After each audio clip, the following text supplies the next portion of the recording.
Arun sir नमस्कार। नमस्ते जी। Sir आप दिल्ली से हैं? बिल्कुल। मैं भी दिल्ली से ही हूँ। तो मैंने एक चीज नोटिस की कि दिल्ली में कोई भी सीधा जवाब नहीं दे रहा। जैसे मैंने अभी एक ऑटो वाले से पूछा, मैंने कहा भैया पुरानी दिल्ली छोड़ दोगे? हाँ। कह रहा हम क्यों छोड़ें? कह रहा हमारा पुश्तैनी मकान है वहां पर। बाहर निकल जाएंगे, किराया तुम्हारा बाप देगा। बहुत अच्छे। मैंने कहा नहीं नहीं सर, मेरे कहने का मतलब मुझे छोड़ दोगे? कह रहा तुमसे हमारा रिश्ता ही क्या है, जाओ छोड़ दिया। विनेश भाई, आपकी जिंदगी में ऐना वही किरदार निभा रही है जो मेरी जिंदगी में मेरी गर्लफ्रेंड निभा रही थी। क्योंकि ऐना भी इन्हीं की बेइज्जती ही कर रही है और ये उस बेइज्जती से पैसा कमा रहे हैं। शेखर सर, मुझे बस फक्र इस बात पर है कि हमने कम से कम इंसान से बेइज्जती करवाई है। ये बच्चों के खिलौने से ही करवाए जा रहे हैं। पर आपने एक चीज देखी है, हर गली में ना एक अंकल ऐसे रहते हैं जो ना किसी की कामयाबी से खुश नहीं है। हमारी गली के वो अंकल थे गुप्ता अंकल। तो जैसे मेरा एक दोस्त था, वो पायलट बन गया, पायलट। तो उससे आके कह रहे हैं देखो इतना हवा में उड़ना अच्छा नहीं है, जितना जल्दी जमीन पे आ जाओ उतना अच्छा है। उसकी दिल्ली से मुंबई की फ्लाइट थी, उसने अहमदाबाद में लैंड करा दी। कह रहा अंकल आप खुश रहो, आपके चुल बहुत ज्यादा है। और मैम गुप्ता अंकल ना ऐसे पूरा दिन बालकनी में खड़े रहते हैं। सामने एक आंटी रहती है, शोभा आंटी, ये पूरा दिन उन्हें चाय पर बुला रहे। शोभा जी आओ कभी चाय पे। शोभा जी, शोभा शोभा शोभा शोभा शोभा जी, शोभा जी आओ कभी चाय पे। अंकल इतने भरे बैठे, मुझे लगता है किस दिन शोभा आंटी ने गलती से हाँ कर दी तो ये बालकनी से ही खींच लेंगे। कह रहे यहाँ बैठो तुम, बहुत देर कर दी आने में, चाय पियो, कहाँ थी है बच्चे। सर कई बार तो शोभा आंटी ने घबरा के पूछा ये चाय पर बुला रहा है या हवेली पर।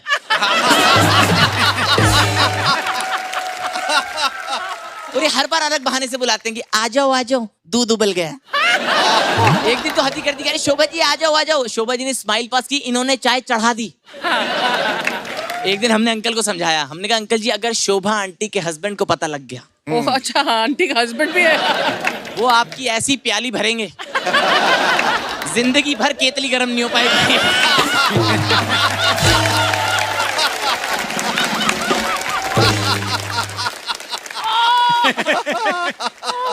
तब जाके अंकल थोड़ा रुके।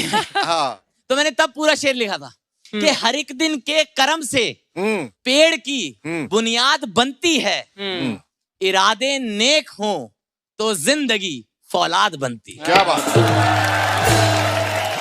कभी कभी इरादे नेक हो तो औलाद भी बनती है। उस पर भी आएंगे सर, आपका तजुर्बा ज्यादा लग रहा है। बिल्कुल।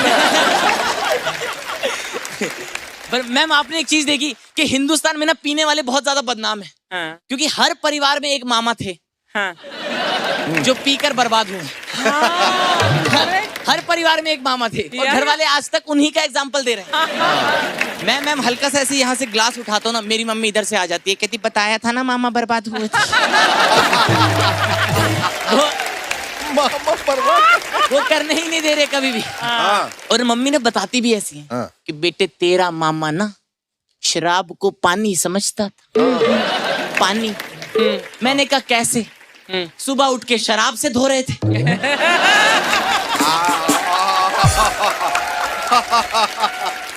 ये कौन सा बंदा था जो लोटा लेकर कह रहा था चीयर्स?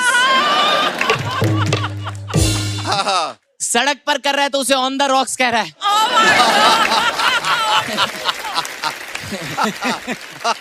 बॉटम्स अप की जगह बॉटम्स डाउन मार रहा है। तो मैंने मम्मी से पूछा कैसे? तो मम्मी कहती नहीं बेटे, वो ना रोज पीता था। सुबह उठते ही गुटुर गुटुर गुटुर गुटुर, फिर शाम में भी गुटुर गुटुर गुटुर गुटुर, फिर रात में भी गुटुर गुटुर बुड़ुक। मैंने कहा ये बुड़ुक क्या है? कहती बेटी वो पीते पीते नाली में गिर जाता था। तो मैंने तब अगला शेर लिखा था कि शराब अपने ही अपने में कभी होती नहीं बर्बाद, वाह किसी बर्बाद से मिलकर ही वो बर्बाद बनती है। वाह बहुत अच्छे, वाह। बहुत अच्छे वाह वाह बहुत अच्छे जिंदाबाद। बहुत अच्छे। मुझे ऐसा लगता है हिंदुस्तान में ना हर कोई अपने हिसाब से ज्ञान दे रहा है। हाँ, सबने देख रखा है। जैसे सर बॉलीवुड ने हमें शुरुआत से गुमराह किया। अच्छा कोई भी रोमांटिक सीन आता था हाँ तो हीरो हीरोइन के ना चेहरे पर फूल आ जाते थे हाँ और वो ऐसे और थोड़ी देर फूल करते थे, गुल्लू गुल्लू गुल्लू गुल्लू गुल्लू, और फिर गुल्लू गुल्लू करने के बाद घर में एक छोटा मेहमान आ जाता था। सर मैं छोटा था तो मुझे लगता था फूलों के मिलने से ही बच्चे होते हैं। और मैम हम ना 3 भाई बहन थे, मुझे घर में और भीड़ नहीं चाहिए थी, तो मैंने डिसाइड किया मैं घर में और बच्चे नहीं होने दूंगा। मेरी बहन तो कह रही थी कि नहीं नहीं भैया लूडो खेलेंगे, एक और आने दो। मैंने कहा नहीं। मैंने कहा तू 2 गोटी से खेल लियो, बच्चा और नहीं आएगा इस घर में। तो सबसे पहले मैंने क्या किया, छत पे जाके सारे पौधे अलग अलग रखे।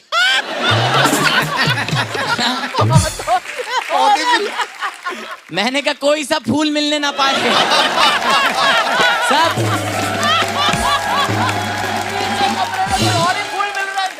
वो तो मुझे जिंदगी के कई सालों बाद पता लगा कि मैं छत पर फूल मिलने से रोक रहा था और कलियां कहीं और ही खिल रही थी। क्या बात है, जिंदाबाद। बहुत खूब। रंगरलिया भी रंगरलिया भी। तो तब मैं शेखर सर की बात से जोड़कर अगला शेर कहता हूं कि बताते हैं सभी कैसे भला इंसान बनना है, बताते ही नहीं कैसे भला औलाद बनती है। इरादे नेक हो तो जिंदगी फौलाद बनती है। बहुत अच्छे, वाह। बहुत अच्छे। वाह वाह वाह। बहुत अच्छे, वाह। खूब भाई। बहुत अच्छे।